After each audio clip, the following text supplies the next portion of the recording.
Yes, so tonight I'm going to get all into the meaning of this, which is everything you know about reality. Everything. There's not one thing that you do not know outside of this. The donut. The donut is everything. You could almost say that the donut is our conduit to the all, to the one. You could call it the Holy Spirit, which is actually very funny considering what we do with it.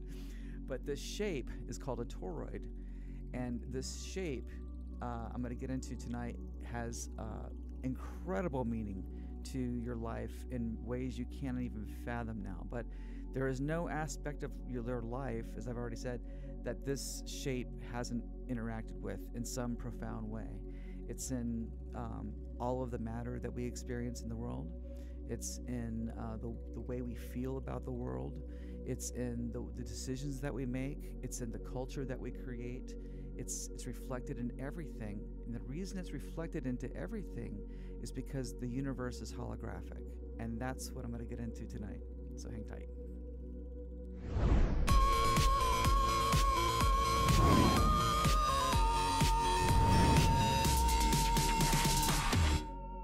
So toroids are very, very, very fascinating. And they are really the essence of pointing to the thing that we got to with the Who Am I from last week. And we touched what we're calling the dipole. So if you can imagine this hole of the donut, where this is, the center here is called the dipole. And this is where electricity comes from and magnetics. And it happens here. So when we ask the question of who am I, it brought you right here. And I know what your dirty minds are thinking. That's not at all what I'm doing. I'm just saying that this is like where we were right here last week when we were talking about who am I. So it's pretty awesome, huh? And but as you can see in the center, there's nothing there. There's nothing. It's absolutely empty. And as we peel back the onion of who am I, we realize that we're nothing as well. There is nothing there. It's completely empty. We tried to identify who we were, and we went through, I don't know, at least 24 possibilities of who we could possibly be, and none of them were valid, which leaves us in this very crazy existential crisis, no? Yeah?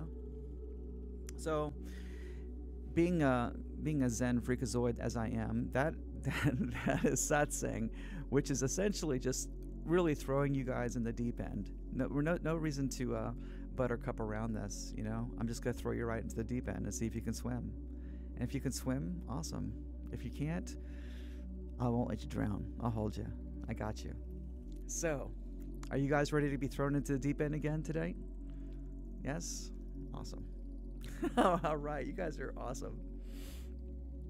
So, the deep end tonight is we're getting into, we're going to satisfy some questions for the people who might be listening who are holding a more scientific perspective and maybe thinking that a lot of the stuff I talked about last week were far more into the esoteric and into the new age kind of thing. It was very fluffy and it was beautiful. But the thing is if you go back and watch, I didn't ask you to believe one thing. We systematically went through a bunch of steps where I walked you back to the infinitude of nothing and how the infinitude of nothing is everything. It is the all. It is the all of consciousness. It is the 0 point, right? And it required no suspension of disbelief. You got there completely just, here's a fact, here's a fact, here's a fact, here's a fact. Oops, look where we are. Nothing exists, right? So tonight we're going to do the same thing, and I'm going to lean a little bit more into the scientific side because there's a lot of people who are very trapped in the left mind, and this is how they're coming to the center, right? And creative mind people are kind of coming to it from a more new age looking thing. So I'm trying to bridge the middle here a little bit. So here we are. Welcome to now. You guys having fun? If you're not having fun, it's because you're not seeing the entire picture. And I want everybody here to have fun. So, the first thing I want you guys to wrap your mind around is fractality. And fractality is like an echo of an echo of an echo, but it's happening on all levels of perception. So when we hear an echo in a canyon, for example, echo, echo, echo, echo, right? Hello, hello, hello, hello, right? That kind of thing. That would be a fractal of the words that I spoke. But what a fractal's really doing is it's happening in time and space. It is actually the creator of time and space. And this is called fractality. And what you can understand is that everything is echoing like that. And you don't have to be standing next to a canyon for it to be happening. You're literally already at the threshold of the biggest canyon you could imagine. And everything you do, everything you think, every movement you make echoes for eternity. And where is it echoing to? It's imprinted onto space itself. It's every action you do is recorded, in a sense, as a fractal, and it's recorded onto space-time because it is space-time. And the way that it's recorded is because space is not really a vacuum. Space is the ether. And what we're beginning to discover is that a lot of what Einstein was realized is definitely wrong to a large degree. And there are a lot of very, very prominent physicists in the world today who strongly feel that we live in an electromagnetic universe from our perspective, but in truth, it is a magnetic electro universe. So when I say that this is cutting edge, you guys, this is the cutting edge of everything. This is it, right? This is when I tell you that this thing right here is going to be so important to you in the future. It is, and it already is now, but you're going to become so much more aware of it in the future. But this object is going to lead to all kinds of advancements in medicine that are just, we don't even know yet. But I can tell you that there are so many prominent people working on this. Robert Edward Grant, for one, famous mathematician. Maybe you know him from, he has a TV show on Gaia. But, you know, he's a real scientist in real life. Now, he's not just a TV host, you know. And he's sinking into the power of the toroid as a way to revolutionize medicine. So, like, this is, like I said, cutting edge. Pretty awesome, right? And, yes, Paige is on it. She knows. So, Phi Tribe is what Phi Tribe is, the music channel. This channel is the sub-channel to. It's the spin-off channel. What Phi Tribe is doing is it is utilizing the toroid in the same ways as they're looking at it to do all kinds of things, like power your car, power your house, you know, extend your life. That's the kind of stuff they're looking into it. And they're looking into all kinds of applications using all kinds of very expensive machines, and there's teams of millionaires working on this. But the thought was, well, why don't we just take the same principles and apply it to music? Because at the end of the day, if you subscribe to this theory, and I'm going to show you, this theory, at the bottom of this theory, just like we did with the Who Am I, and you saw that no one was there, we tried to identify who we were, and it was just empty. When we get to the bottom of this, that it too is empty. And not only is it empty, but it's the source of everything. Awesome. So what I want to show you guys with fractality, oops, screensaver went away, is we want you to picture Russian dolls, okay? And I'm going to do it for you. You know Russian dolls? It's like dolls that are inside of each other. I think that's a really great way to illustrate fractality. That right there. You guys get with that? It's a thing within a thing. And you see how each doll is similar to, it's like a copy of the original, right? Just each time it gets bigger and it has more detail. So fractality, you guys get with that? You guys kind of getting the whole sense of what I'm talking about? Right on. And it's going to play a huge part in what I'm going to get into here. Forget everything you know about a Big Bang. Forget everything you know about anything you've ever been taught in school about what reality is, right? In school, we're taught that there's a Big Bang 13.8 billion years ago, and from nothing, all of the stuff in the world blew out and created everything we know in the world today as the reality we know. It created all the galaxies, it created all the stars, it created all the planets, it created all the stuff that came from stars that ended up becoming you. So like the stuff that was in you is literally one day in a star, so they say, right? Well, we're going to take all of that and we're going to flip it upside down. Okay? Because the inversion of that is the truth. That what we've been told is the inversion of what the truth is. You guys can get with that. Okay, so what Tesla wanted us to understand is to presume that space is not empty. It's made from the ether. AETHER. And it is it's magnetic in a sense. And it is what emptiness is, what we perceive as emptiness. So it's everywhere and nowhere. There's nowhere that it isn't. It's what's holding everything that we would call matter is suspended in ether. You guys with me? Okay.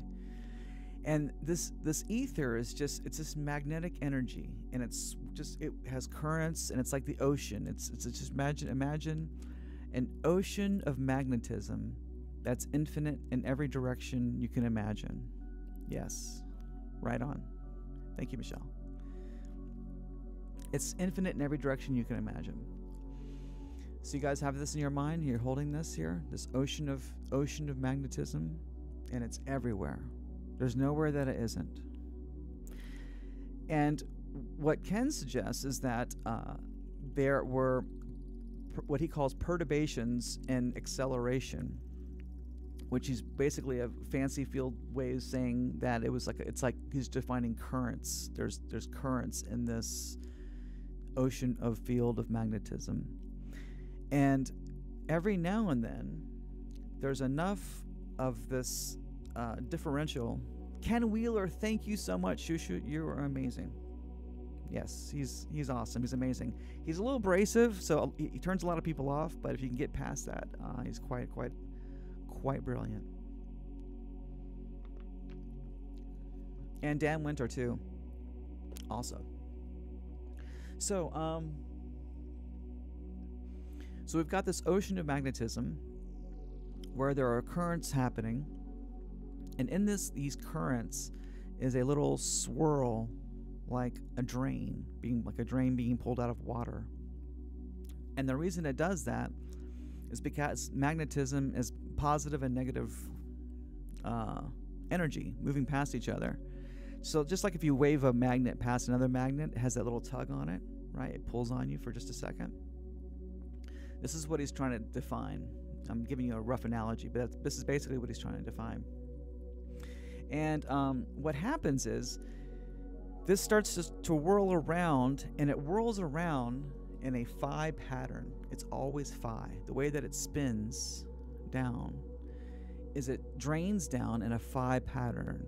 Now what phi is a ratio of 1.618 to 1. So it's going down in like a funnel, if you can imagine this, like a tornado, right, going down. So the sprinkles on the donut represent the ether. And it's an ocean of sprinkles. It's everywhere. Okay? We'll call it red and blue sprinkles for positive and negative, right? And it's everywhere. And incidentally, this is exactly how an analog tape machine works too. It's just a filament of tape with a bunch of magnetic dust all over it, different particles, right? And as it goes over the magnet, it aligns them in certain pattern, which creates the waves, and that's how you have sound.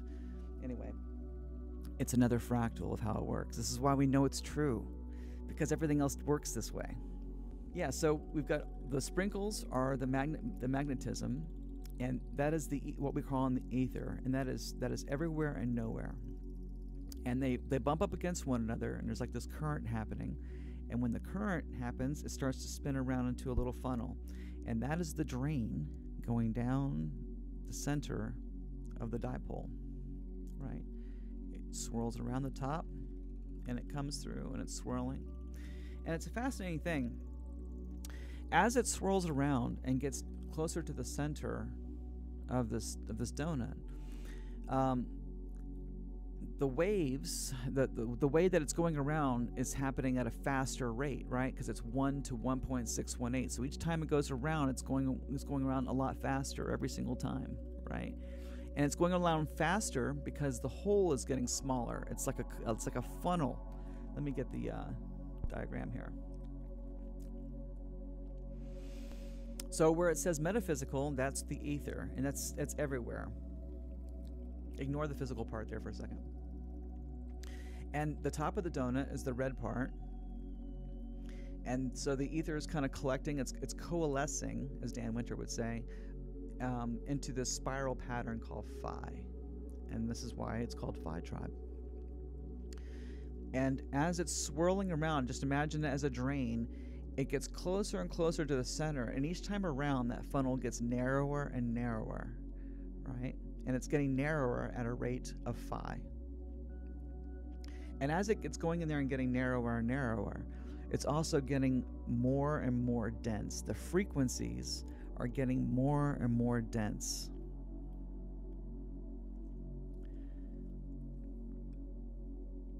So I want you to think, I wish I had a diagram of a sound wave here, but you know, like the little squiggly lines, like you see like the waves, right? Shh, and this is the sound, kind of like, you know, you see the wave pattern. Excuse me, is what we call sound. We would say that the essence of the baseline of all reality is Brahma, which is defined as Om, right? Om, it's a sound. Om. And the reason it's A-O-U-M is because of those of the vowels, and it's describing the increase from A, right? And the increase in pitch, creating all of those vowel sounds is what happens to the sound. I'm kind of simplifying it, but that's the gist of it. And that A sound of the Om, Om, Om, that frequency is 432 hertz. Mind-blowing, right? And that's the creation of the universe. That's the creation of this donut. Okay? So we've got these vibrating forces coalescing down to the center of this donut. And then something amazing happens. And it's a process similar to what we'd see is called somnoluminescence, which would be a fractal of what's taking place here. But eventually, the coalescence gets so fast and so dense that it lights up. It turns into light.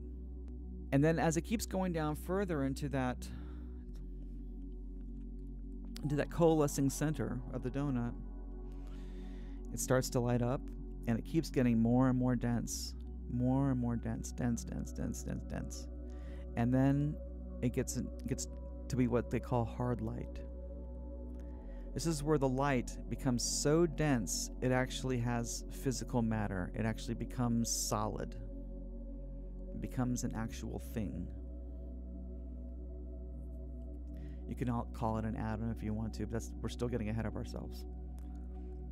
It wouldn't really be an atom. It would be like a subatomic particle or a quark or something like that, you know, and even that wouldn't be it.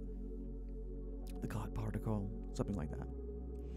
Okay, so you guys with me so far on how that's going down that funnel? And it's coalescing to the center of the dipole, the center of the donut. I want you guys to appreciate my ability to not bite into this donut right now because I so badly want to, but it would ruin the prop. I have a backup just in case I lose control, but I'm going to do my best. Okay, so I'm going to show you something else here. I'm going to break this donut in half. Oops. Right? And if we look, can you see this here? See those two holes? Right? We got this side, that side. Can you see the funnel in the middle? Can you see the dipole in the center? Right here? That's where that'd be sparking. So this, sorry, sprinkle fell off. This is the owl's eyes. You know, all the esoteric wisdom, they're all about the wisdom of the owl. This is what they're hiding. This is the secret.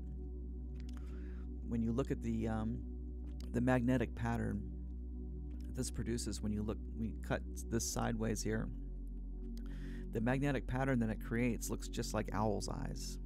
So that's what they're giving praise to. It's the secret. It's their way of saying, shh, don't tell anybody, because what I'm telling you leads to all kinds, it leads to the destruction of their power, which is free energy and free health and all kinds of amazing things. So this is why it's kind of cool, esoteric, conspiracy stuff. Okay, so getting back to our toroid.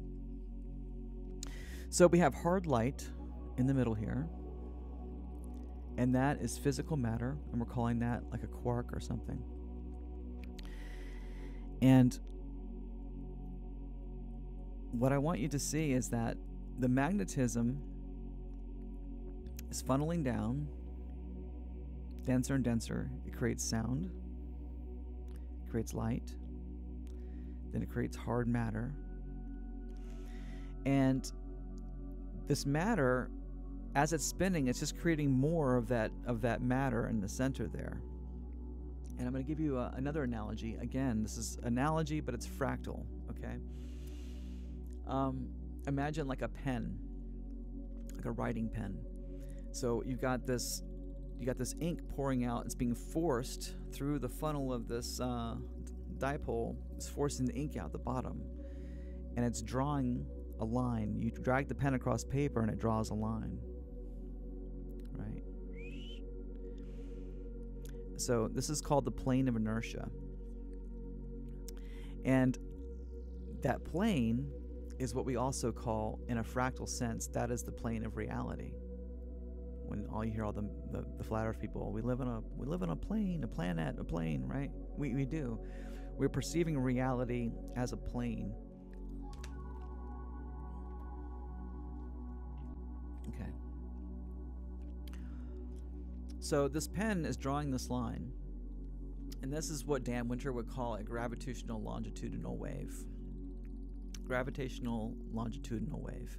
And I'm not a scientist. I'm not pretending to be a scientist. So I'm giving you the gist of what they're saying, but don't ask me to break it all down into details. If you want that, go check these guys out, and they will break it down. They will break down the math for you, how all this is very, very true.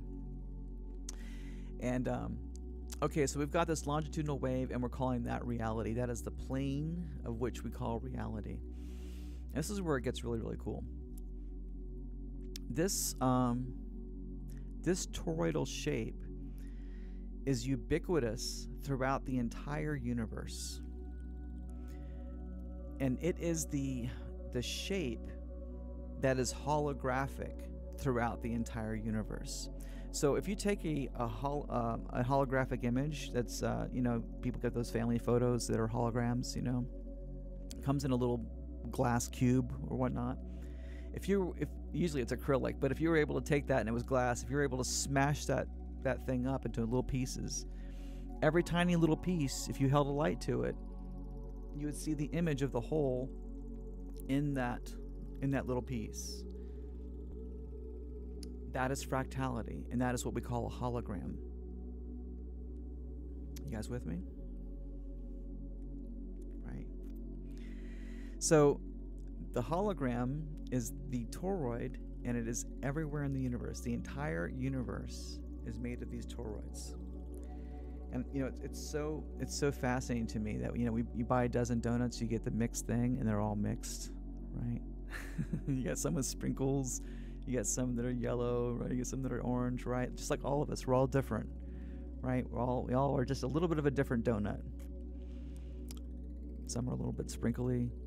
Some got whipped cream. Some are full of jelly. Some are full of sugar.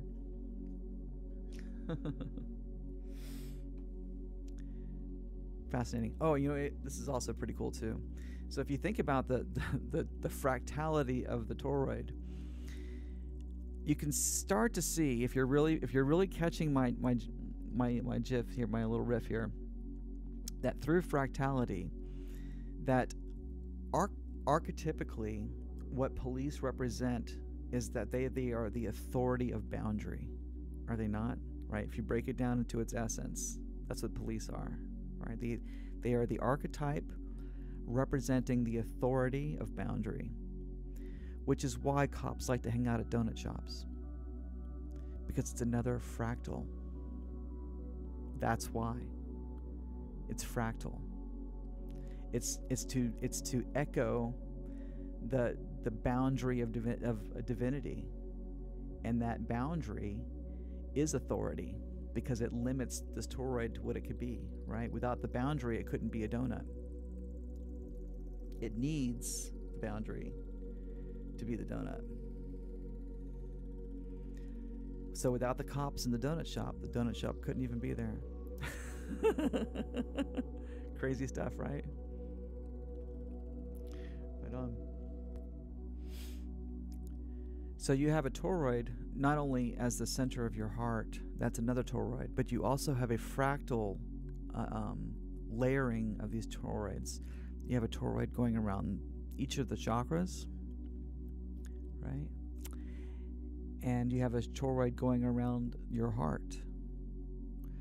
And what Dan Winter would say, again, a physicist, would say that this dipole at the center here, that spark right there, is the spark that makes your heart beat.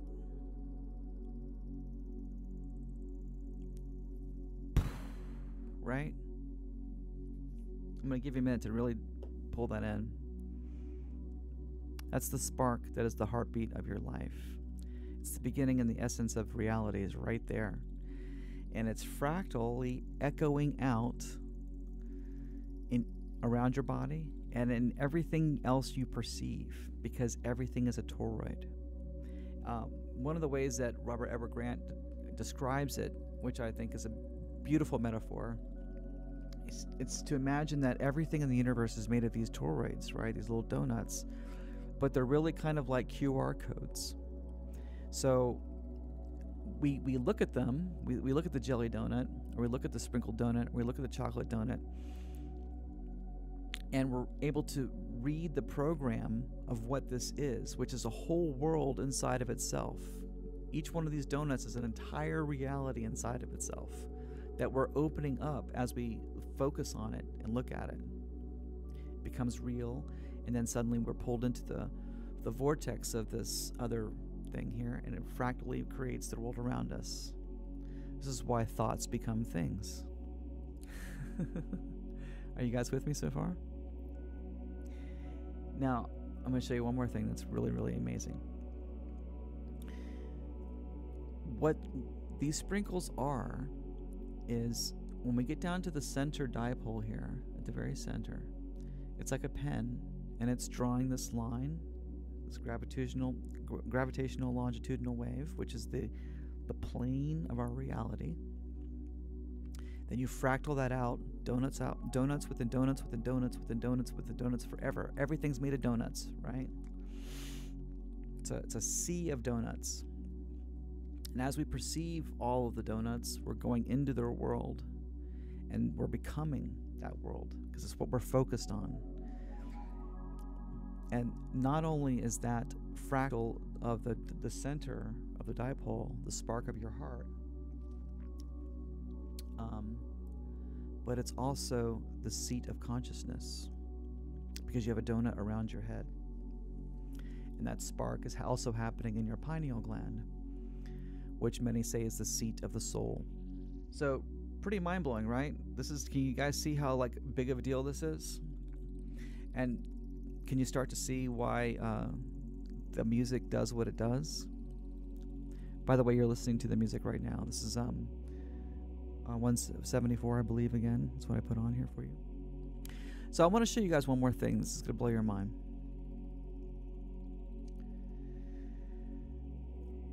So the sprinkles are the result of what that longitudinal line is, right? It's drawing something into, let's call it scribing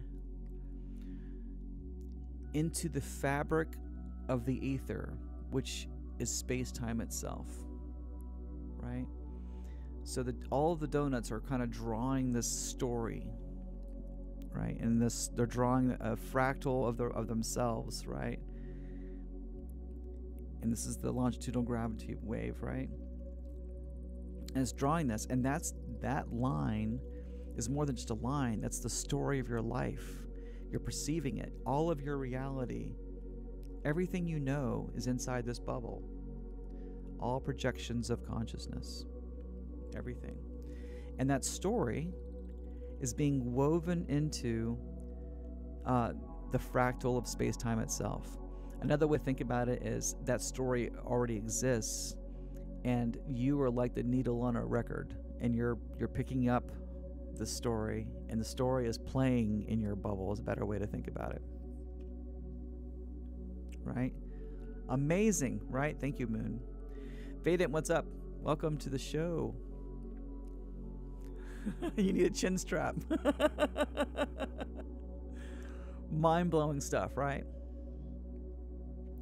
So, what I was getting at is that this plane of reality that's just one way to think about it, because it's fractal in every single way you could think about it. It's not just the plane of space-time or the plane of what we would call reality, but it's happening fractally. It's happening, that line is being drawn in every way imaginable. Okay? And a gravitational longitudinal wave is a fancy fractal field physicist way of saying love. And I shared a meme the other day from Jane Academy on Instagram, another great physicist you should follow, where he describes how phi is the pathway to love. And he does it through mathematics. And this is what they're talking about, right? This line represents this threshold, and it's a threshold between the metaphysical and the physical. So everywhere above that line, where it says the dream of now, imagine that's a line, and that line extends all the way through that donut. It's like cutting the donut in half, right? And that's what we call our reality. And it has gravity because we're being pulled back into the metaphysical. We're in a physical world being pulled back on every level of being back into the physical world. And we feel that as gravity. We're feeling the inertia of that. That's what we're feeling. And we feel it everywhere in our bodies, right? We feel it. And that gravity, are you ready for this? Is love. That's what love is. It's the attracting. It's the pulling it's the pulling together. It's the magnetism of all that coalescing, that need to come together. That's what love is. It's also gravity. They're the same thing. Because it's not gravity between the plane, it's gravity at every level of being.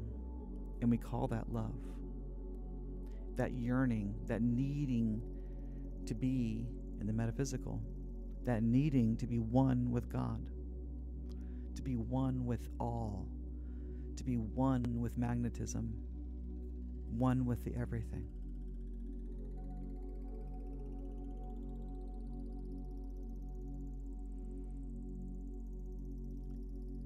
Amazing, right?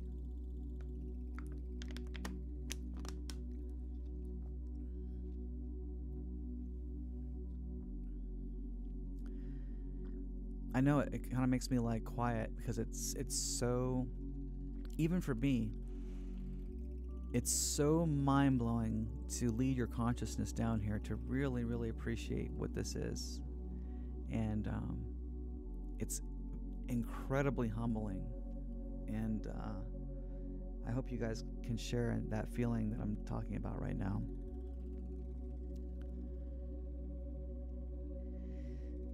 So, yeah, that's where love is. That's what love is. And love is a fractal of it is the root. We could say it's the root, the fractal root of all of these other things in life, of what life is. These desires that we have, and these drives, and these passions, right? They're all mechanisms that we think will lead us back to the metaphysical plane.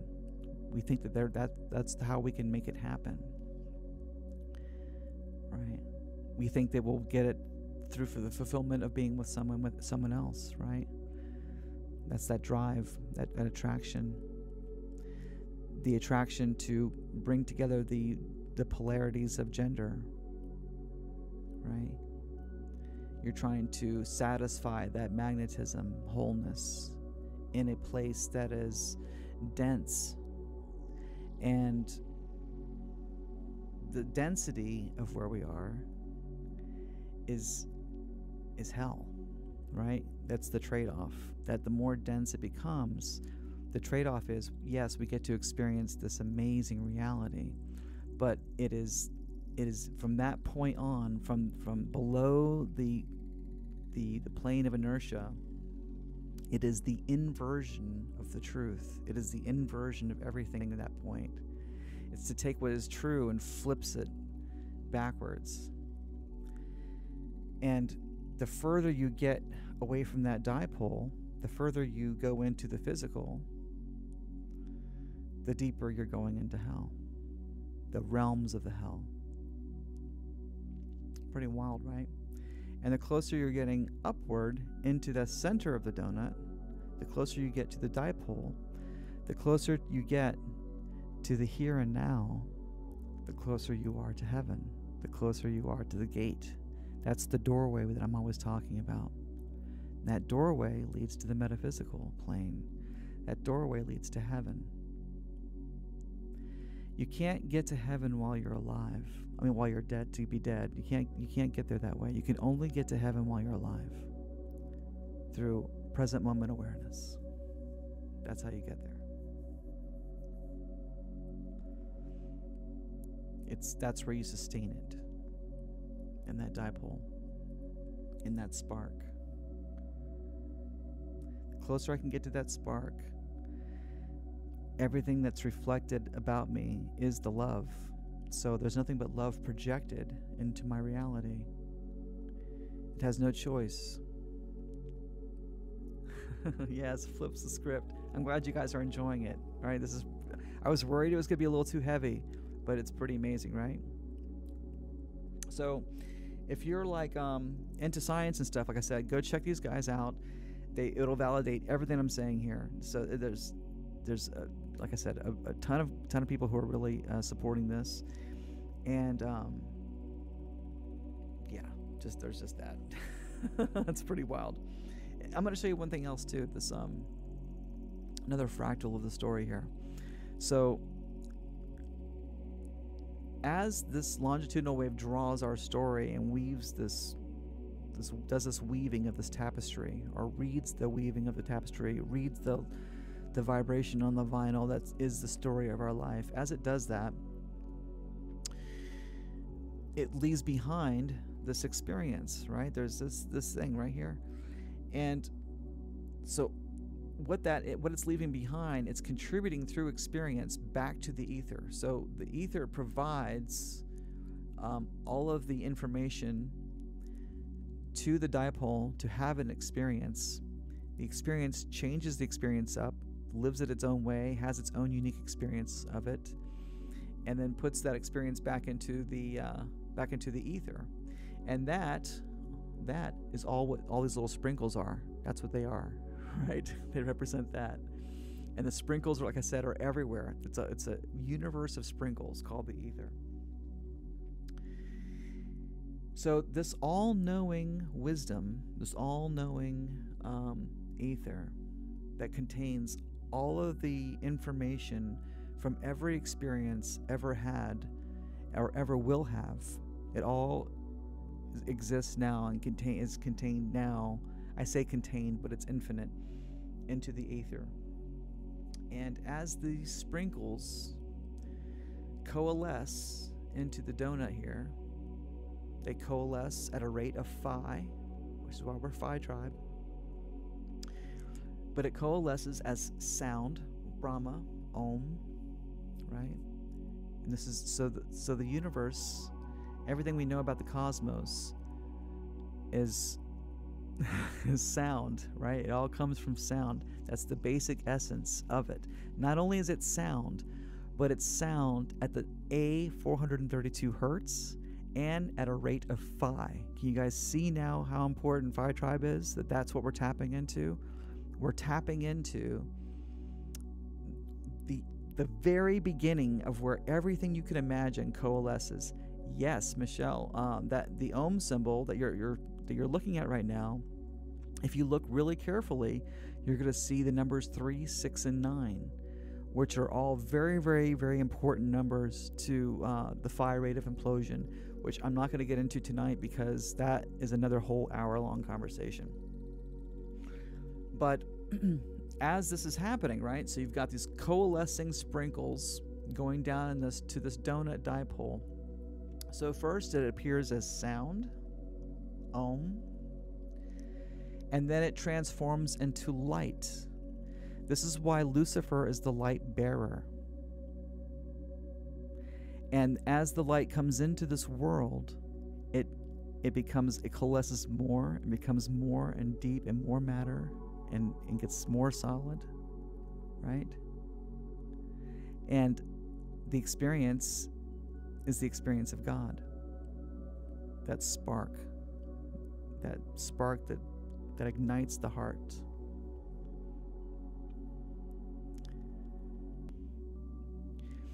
Everything is symbolic. Everything's symbolic.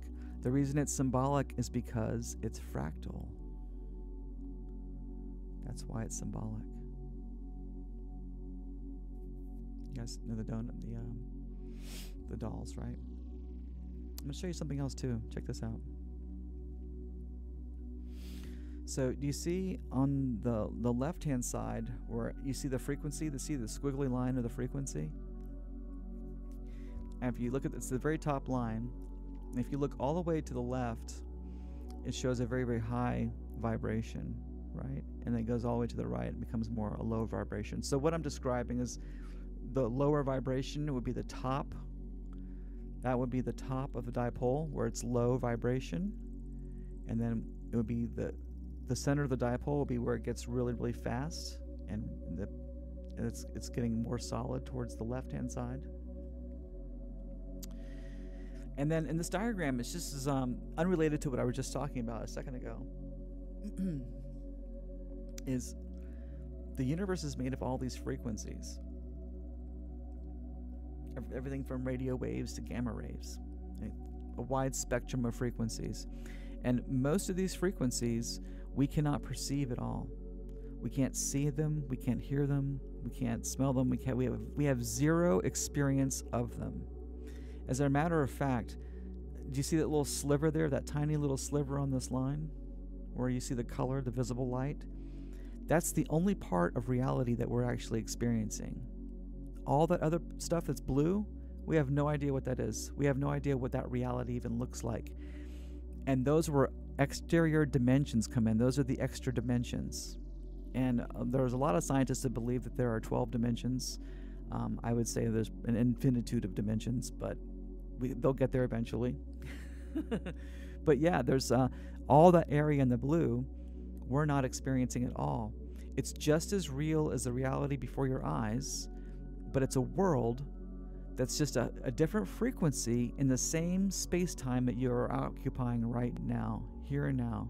It's just like you can be in one space-time and tune into different frequencies, and to get different radio stations, to get a different program or a different song. It's the same thing here, right?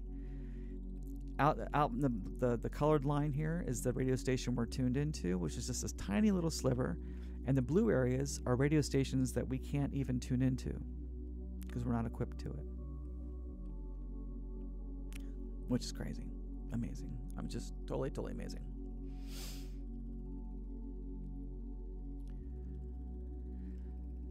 Yes, Ben, the church challenged the light of Lucifer. Yeah, we'll get into that in a minute. Yeah, the church is a big part of of teaching us the inversion of these things, because it's all right there in the Bible, really, and in esoteric wisdom, it's all there. Everything I'm saying, which is even more mind-blowing. So, crazy stuff, right? Like really, really awesome stuff. So this diagram back here, getting back to this. So check this out. That little sliver is just so you can see it on this diagram. The truth is, we only perceive 0.0003%. So not even 1%. 0.0003% of reality. The rest is a mystery. We have no idea what it is or what it looks like or what the experience is. No idea. Pretty wild, right? And that would be the ether. That's the metaphysical. Those are the areas that we don't know. This is why it's black and it's all around us. We're only able to perceive this tiny area here where it starts to coalesce. And we call that our bubble of reality that we talked about last week. That's our bubble of reality. And you have a bubble of reality, and I have my own bubble of reality. And Atlas here, he has his own bubble of reality. And this donut has its own bubble of reality, because everything is conscious. Everything, in order for it to be here, is matter, and it's tapped into the ether, which is part of consciousness. So I'm not saying that the donut has a self-consciousness and realizes it's a donut. I don't know, probably not, but it might. It wouldn't surprise me. But everything is tapped into that consciousness to a degree. Yes, Shusha. 0.0003. Right? Ben says esoteric for a few who gnosis, hidden occult. Yes, this is all. Everything I'm telling you is esoteric wisdom. This has all been hidden from you. It's been hidden in all the secret societies since the days of Pythagoras. These things have been known about since the days of the pyramids, probably even older than that, because these are Thoth is the one who began with the teachings of a lot of this stuff by giving us just the ground roots of what it was. And then it was picked up in the Greek period, which is thousands of years later, by the teachings and what was the archetype of Hermes, which is just the reincarnation of that. And yeah, this has been kept secret. So, up until a few decades ago, even less than 100 years ago, you would be killed for uttering this stuff out into the public. And here I am on YouTube talking about this stuff. That's how serious this was. But I don't think they have that kind of power anymore. I think that they, I don't know, the secret just couldn't be held anymore. Too many people were catching on. Dark matter was a huge tip-off that everything we know is wrong. It's not that there actually is dark matter. It's just that dark matter revealed a gigantic oops. Maybe we need to go back and recalculate some of this stuff. So yeah, this is where we are. It's very, very, very amazing. And I'm going to make it even more personal for you, because this donut, this shape, once again, is not just your bubble reality. That's just the immediate part of it. It's happening ubiquitously throughout the universe. So everything you can imagine, everything. There isn't one thing that you can think about that isn't doing this. Everything is doing this. Everything is doing this shape, doing this thing, coming into existence in this way. Everything. And because it's patternistic, it's very predictable. And this is what the book that Kybalion is all about. It's about recognizing the pattern of this and using the math and understanding of geometry and understanding of magnetism and understanding of polarity and the understanding of rhythm and the understanding of pitch and all these other things that are all correlated with music, but they're also correlated with esoteric teachings and the 7 laws of hermetics. It's not pitch, but pitch is music, but it's funny that all the laws are very, very similar. They're fractally similar. So if you really, really want to get good at Esoteric Wisdom, become a musician, because all the ways we learn about music, music is really just rules, right? Music comes from the infinitude of imagination, right? It could be anything. It's like I'm tuning into these frequencies of what it could be. It could be anything.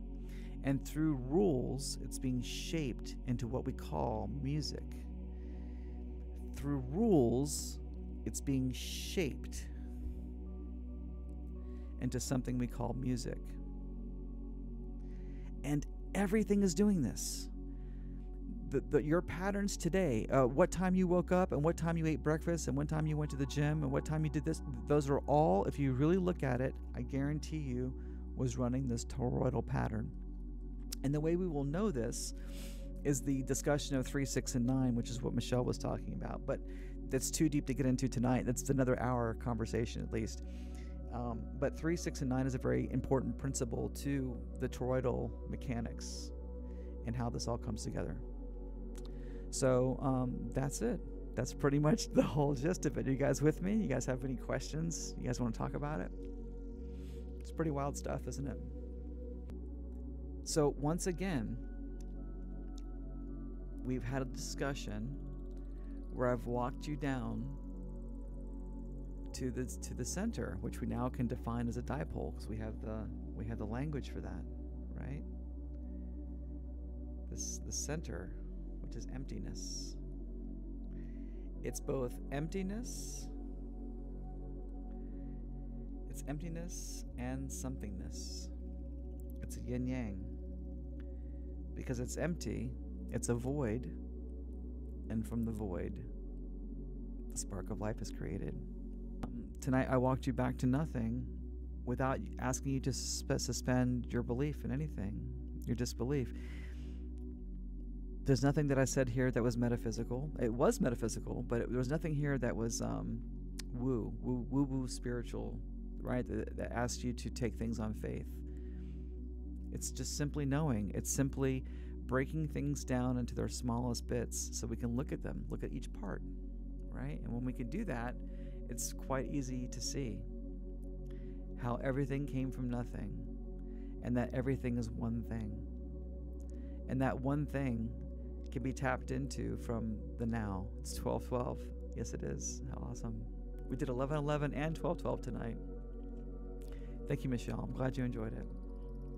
And please do me a favor. Also, check out Ken Wheeler and Dan Winter and Robert Edward Grant and Jane Academy on Instagram. Those are all very, very brilliant guys, and they'll blow your mind too. They stay, they have they're scientists and they have to protect their everything, they stay a little bit more on the science side, and they don't really dip into the woo side as much as I do, but it's all fractal, and it's exactly, we're all saying the same thing. But yeah, this is it. How fascinating is this, right? And like I said, satsang and Zen, it's all about knowing. It has nothing to do with believing. There's no believing anything. Any belief is a lie. It's about knowing. It's about knowing who you are, knowing what you are, knowing why you're here, knowing how to make the best of the situation, which is dual in nature. It's always going to be dual in nature. And the way we make it better is by always making the glass half full, which is relative. Oh, Jane's on YouTube as well? Oh, awesome. Yeah, great. Awesome. He's amazing. He's amazing. Yeah. If you're into math, like those guys that's like their thing. I'm more right-brained. Brain dead almost. So, yeah, but they do it more from that perspective, which is really, really awesome. Mix Mike is really into that side of it. That's his thing.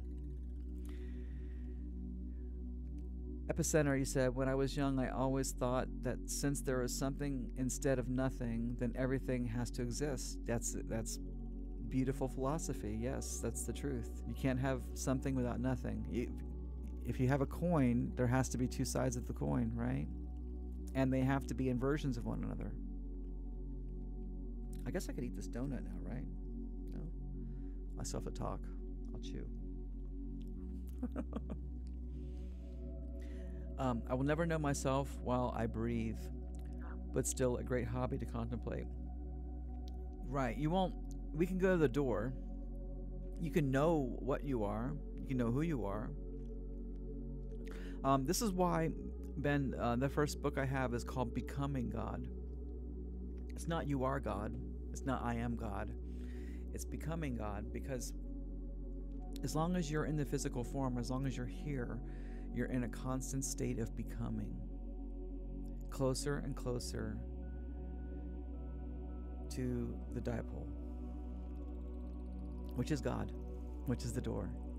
And we do everything we can to get close to that. We're trying to get as close to that as we possibly can. And it's like trying to approach the speed of light. The closer you get, you can never quite reach it while you're here. And then, when it's over, the toroid ends. Everything you just experienced went back to the universe, back to the ether, because nothing is destroyed.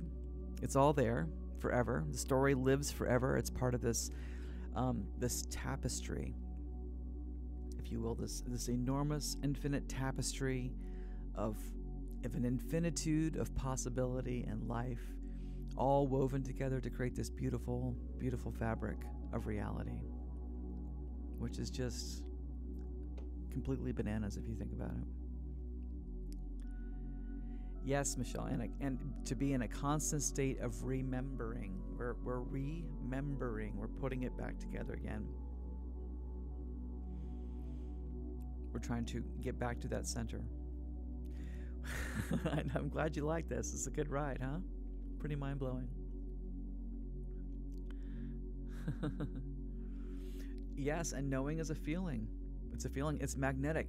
It's that gravity. It's love. You feel it, right? You can feel it.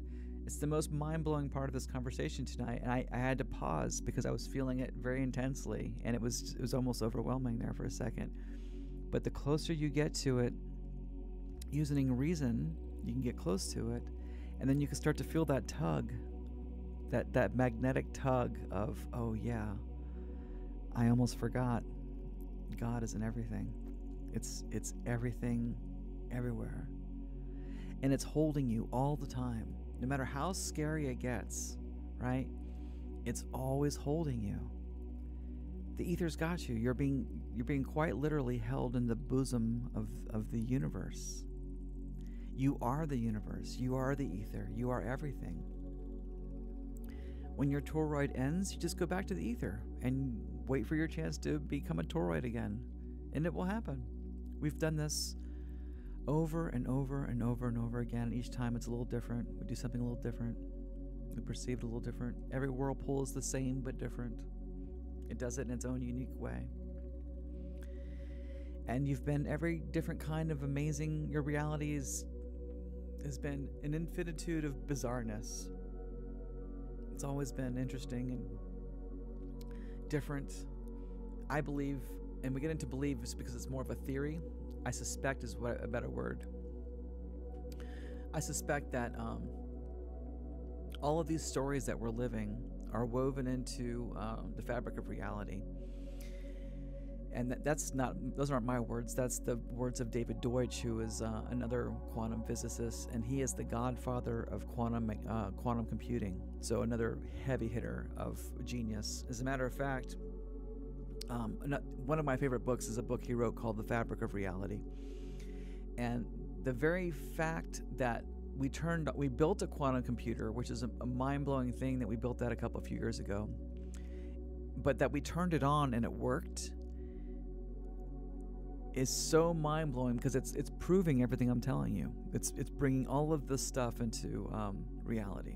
We're realizing what reality is. But what I was getting to is that these stories are already woven into the fabric of the cosmos, and I suspect that it's like you have your favorite records that you like to play, your favorite CD. Who's your go-to band when you're taking a road trip, and who's your go-to band when you're cleaning the house, and who's your go-to music when you're doing meditation or sleeping. I hope it's Phi Tribe. But but it's like that. And I think that these stories that we call life is our go-to life because it's fun. We do this for fun. And it's like playing a video game. We get sucked in a little bit, we get lost in a little bit. You're playing a video game and you go like, oh, damn it, man. We get frustrated and we throw the controller, right? Or that kind of thing. Just like we do in life, we get frustrated. We get sucked into it. It becomes very real. Why? Because we're focused on it. And just for a moment, you're focused on that game so intently, it becomes real for you, and you take it personally. Just like we take things personally in life when it goes bad and goes wrong. Think, why does it happen to me? Why does God hate me? Why is all this stuff happening? Why am I cursed? You're not cursed. It's just the nature of vibration. Up and down, up and down, up and down. But the nature of that vibration is it's a reaction of how you're feeling, how you're emoting those emotions. So emote them with joy, no matter what it is. Find something to be happy about. I was going to say, by the way, if you guys have not seen the Weird Al Yankovic movie, oh my God, I've never laughed so hard. I was crying laughing before I started this. I almost couldn't even start this on time. I was laughing so hard. So go out and see that. It's hysterical. So that's pretty much it, guys. I hope you guys really, really enjoyed this program, and I hope this really inspired you tonight and got you to look at life a little bit differently. And start to look for this yourself in life. You start to look for the toroid in things. You'll start to see it. It's the pattern of the toroid. It's everything. It's everywhere. It's all around you. That pattern is in everything. And it's when you recognize that pattern, the fractality of that pattern, when you recognize it in your own life, it's confirmation. The story will be confirmed a little bit more in your mind. And with that confirmation, it solidifies the knowing more and more. It's kind of like that, wow, here we are, this is all real, this is what it is, this is what it is. Thank you, Michelle. And also, I'm going to leave you with this too, is to realize that the toroid is not death. Death is an illusion. Death is not the end. So don't be afraid of anything. It's just a game. It's just a story. It's just a movie. And just play your part. Be the star of your movie. Play your part. And know that no matter where it takes you, it's going to be okay. It's going to be fine. You're completely held and you're completely safe. Always. Forever. Forever and forever.